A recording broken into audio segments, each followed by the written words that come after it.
In this video, I'm going to show how I made this electronic ergonomic sit-stand desk.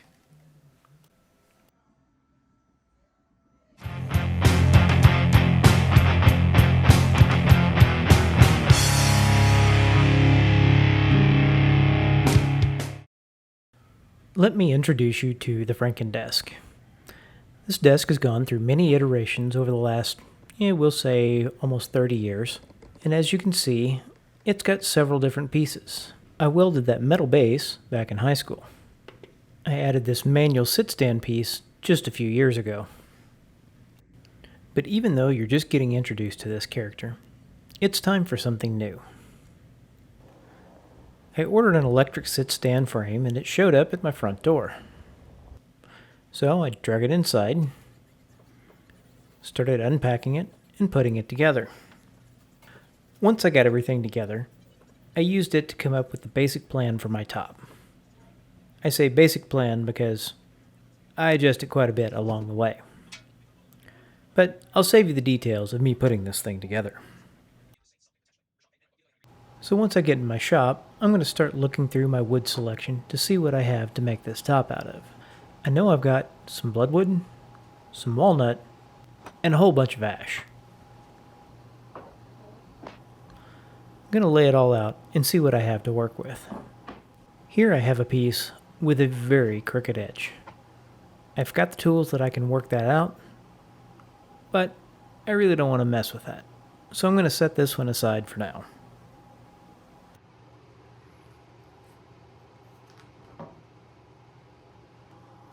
So here's that rough sketch that I was talking about a little bit ago. As you can see, I've got the base of the frame drawn out on the bottom of this desk. I've also got some spots for some cable management and a keyboard tray.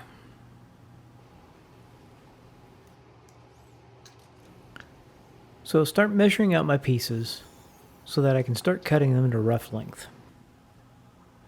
I'm not only marking the length, but I'm also marking the width that I need from each board. I'm also marking the edge that I need to reference when I'm running it through my jointer.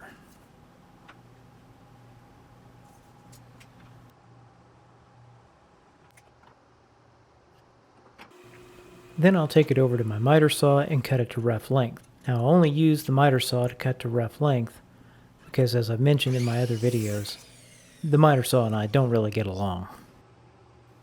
These are the pieces for my keyboard tray. I want to be able to make the keyboard tray adjustable so I can tilt it forward or backward depending upon how I'm standing, but I also want it to be wide enough so that it will have room for my keyboard and it will have room for a couple of macro keypads. One of them I use with my corporate job and the other one I use with my video editing.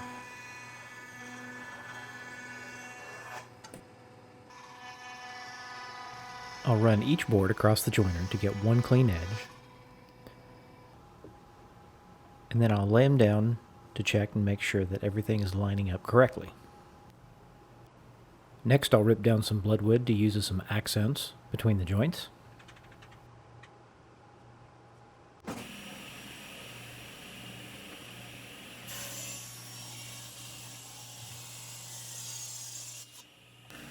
And then I'll cut the ash pieces to final width.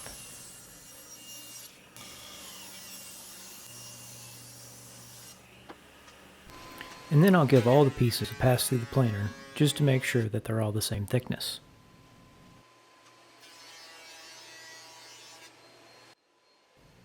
Now that I have all the pieces I need for my keyboard tray, now I can start gluing it together. So I'll lay out my clamps, spread out some glue, clamp it all together, and then set it aside to dry. With the magic of video editing, now it's already dry. Notice as I'm taking this out of the clamps that it comes apart in two pieces. I did that because my planer is only 12.5 inches wide, and I want to be able to use it to smooth out those joints rather than having to sand them all. This way I'll only end up with one joint that needs to be sanded.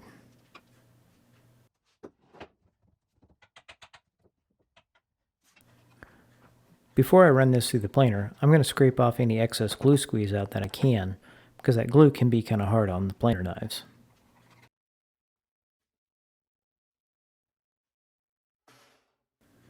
Now that I've got everything to the same thickness, I'm going to check my jointer just to make sure that the fence is still square. And then I'm going to run each of those joints through one time just to make sure that everything's going to line up nice and smooth. Trying to keep this tray as flat as possible. With that all glued up, now I'll set this aside and let it dry. And now I'm going to start working on some of the 6/4 walnut that I bought for the edges. As you can see, I've got a huge gap on this one end, and I need to try and work it down so that I have a straight edge. So with the board laying on the table, I'm going to take a sheet of 1/4 inch plywood, piece of scrap that I had laying around, and I'm going to scribe a line down this board so I can see what a straight line is going to look like.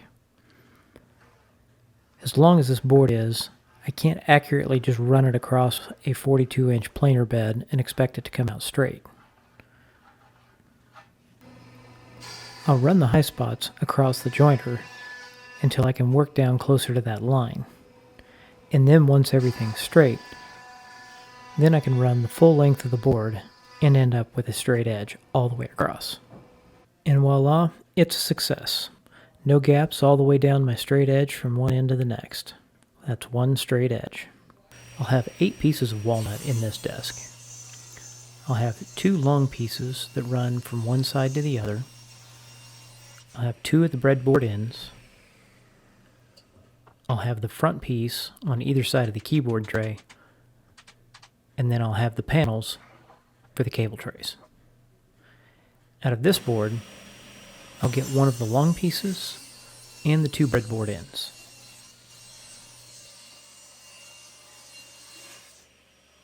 I'm going to start gluing up the wings on either side of the keyboard. Just like on the keyboard tray, I glued the bloodwood and a piece of ash together so that I could run it through the planer. And now I'm gluing the other piece together. Doing it this way reduces the number of glue joints that I have to sand. And then I'll do the same thing for the other wing.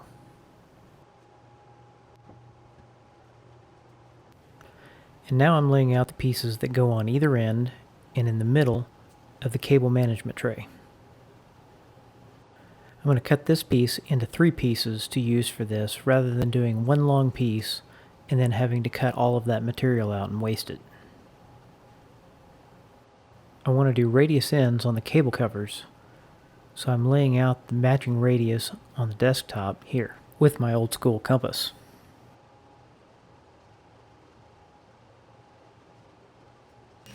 And with all my marks in place, I'll cut everything to length on my crosscut sled. And I'll start laying out the next section for glue up. I'm marking each end of these boards so I don't get any glue in the openings. That would be kind of messy, and it's extra work that I don't want to have to do.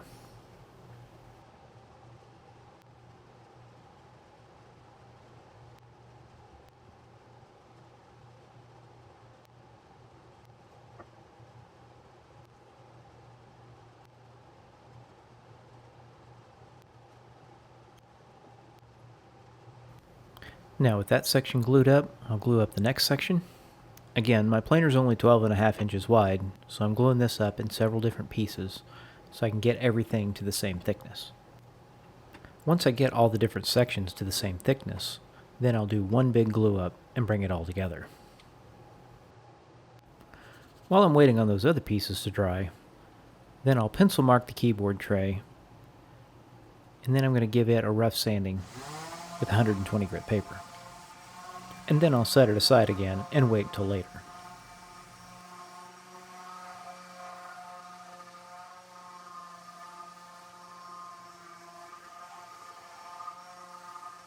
Now that the glue is dry on the wings, I'm going to work on creating the waterfall edges on either side of the keyboard tray. And the way I'm going to do this is by creating a mitered edge on my table saw. With the blade turned to 45 degrees, using my miter gauge, I'll make the first cut. And then I'll spin the piece around to make the second cut. Using my framing square, I will line up the top of the blade with the edge of the cut. This way I'm removing as little material as possible, and the grain will flow over the edge like I want it to. And then I'll line up the pieces and check it for square. And then using the first piece, I will use it to measure to cut the second piece. And with both these pieces cut, then I will cut them down to their final width.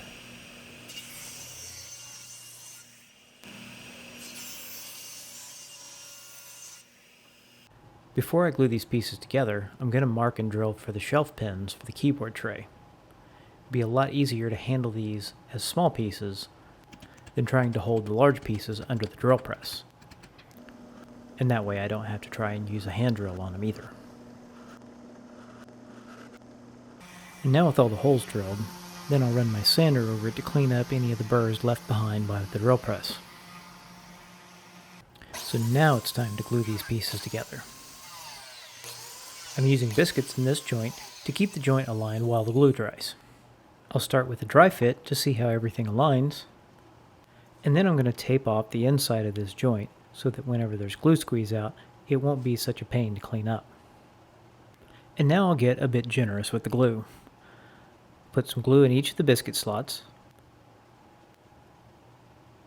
and then I'll apply a lot of glue to both sides. Typically I'll only apply glue on one side, but based on this joint, I want to make sure that it holds, so I'm using a lot of glue. I'll check it for square, and then start putting some clamps on it. I'll start with 2 short clamps on the short side, and then I'll flip it up on end and put some longer clamps on the longer end.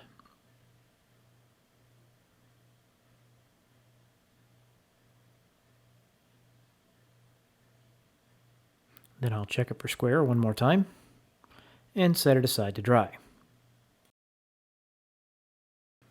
Now that it's set for about an hour and the squeeze out has started to harden a little, now I can pull the tape off so that the glue will come off somewhat easy.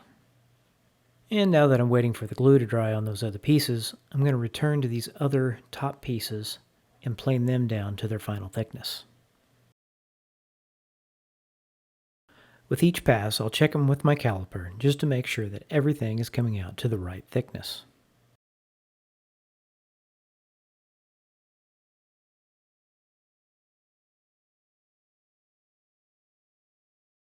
And now I'm going to start working on the radius ends for the cable trays. But before I can do the radius ends, I need a template. But before I can do a template, I need a jig for my router. So I'm using this plate from my old router table to get the layout for the router base. I'm going to clamp it down, and then I'm going to use a Vicks bit, or a hinge bit, to get right in the center of those holes. With the centers of my holes marked, now I'll drill them out so that they're the right size for the router base screws. But before I go to the final diameter, I'm going to use my countersink to make sure that the screws drop below the surface of this plate. I don't want the screw heads interfering with the radius jig that I'm making.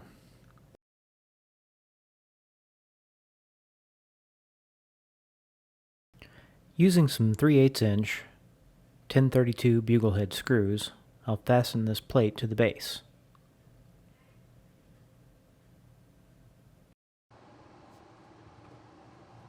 And then I'll get my 1/2 inch and 1/4 inch straight bits. First I'll put the 1/2 inch bit in the router, and then I'm going to use it to get a pilot hole through this jig.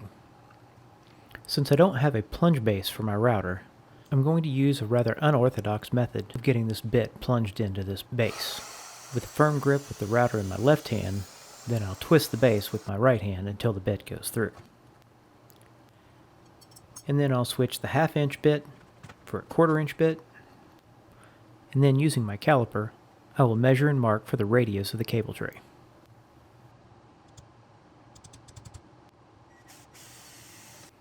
Next I'll mark the hole in the center of my template. And then using a bit that's the same size as the threads of the screw that I'm going to use, or slightly bigger, I'll screw the template down, but I want the hole to be slightly bigger so that the template can spin freely on the router jig. Then I'll slowly plunge the bit into the template, Then I'll spin the template to get my first circle. I'll plunge the bit deeper, take another pass, plunge the bit deeper until I get all the way through.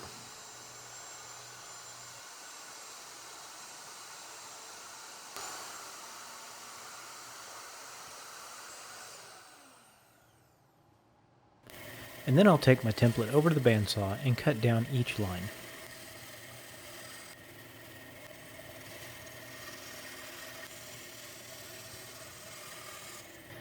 And this is my completed template. Using my template and a pencil, I'll mark each end of each of the cable trays. Then I'll use my saber saw to remove most of the waste before I put the template on there to use the flush trim bit in my router to make that nice smooth edge.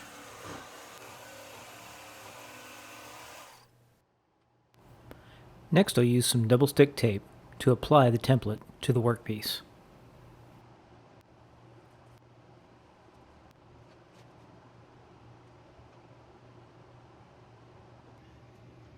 Since the flush trim bit that I have is a bottom bearing bit, then I need to flip this over so that the template is on the bottom.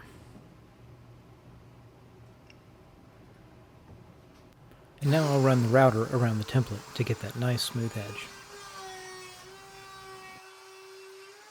Nice and smooth, just what I was going for. With all my cable tray holes cut, now I'm going to lay out all the desk pieces to see how it's going to look. It's starting to come together quite nicely. Now it's time to start laying out the walnut edges. I milled these down earlier, and now I'm laying them out to see how they're going to look. Now I'm marking for where I'm going to put the biscuits. I'm going to do that so that I can start gluing these panels together. I'm using biscuits to help with alignment. I have no intention of using them for strength. The glue will take care of that.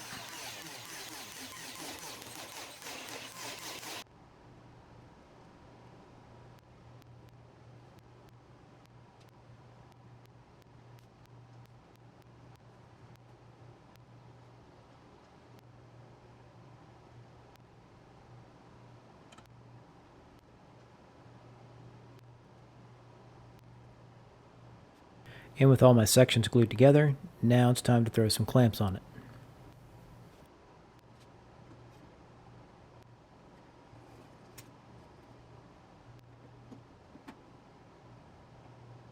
While I'm waiting on that to dry, I'll start on the dowels that I'll use to hold on the breadboard edges. I'll start by ripping down this piece of ash to a 1/2 inch square. Then, using a 1/4 inch roundover bit in my router table, I'll round off all 4 corners to turn this square piece into a round piece. This part would be a lot easier to see if my elbow wasn't in the way.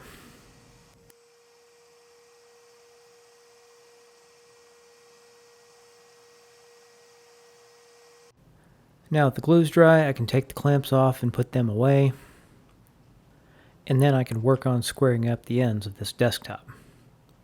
Now, I don't have a track saw, but I do have a circular saw and a straight edge. So I'm going to put my straight edge where I want it, check it for square, I'll fasten it down, and then run this saw across it. Now, if you have the money for a track saw, I'd say go ahead and get one. I'm not a fan of this circular saw. And then I'll pull out my router because I'm going to start working on the tongues or the tenons that will go inside these breadboard edges. So following my straight edge, I'm going to work a groove in here. By taking a few passes, I'll work this down so that it's about a 1/2 inch thick. Now, in the process, I'm not going to go all the way to the edge because I'm going to cut these into about 5 different tongue pieces. So I'll measure these out so they're evenly spaced between my tape measure and my 3-2-1 blocks, getting all my marks in the correct places. Now, some may think that that door opened on its own, or the wind blew it open. But how dare I work when there is a ball to throw? Throw the ball. Throw the ball. That should keep those two busy for a little bit. Now, the reason that I didn't go all the way to the edge with this is I'm just going to route out where those tongues go. The rest of it I'm using to help balance out the router so that I can keep this at the nice same consistency. Then using my dovetail saw and my coping saw, I can remove the waste from around the tongues. This dovetail saw allows me to make some nice precision cuts. Using something like a jigsaw would be too aggressive, and then I would end up screwing up what I've been working so hard to create.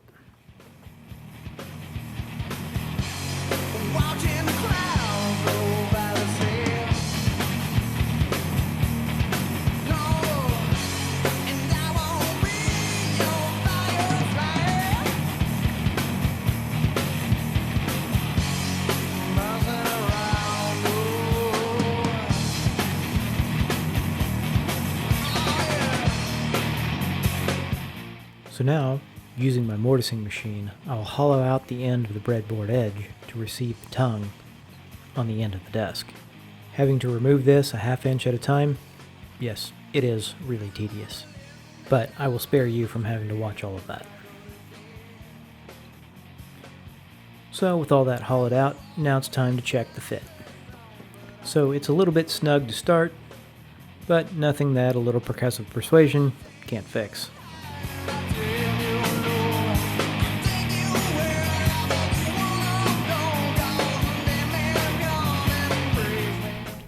As I'm editing this video, it's occurring to me that I'm over 20 minutes in and I haven't even gotten halfway through my raw footage. I've got so many more things that I want to explain that I haven't had a chance to do so yet. So I'm going to go ahead and split this into 2 parts. So if you would, please hit the subscribe button, click the bell notifications to be notified whenever part 2 comes out. I really appreciate you watching, and I look forward to seeing you on the next one.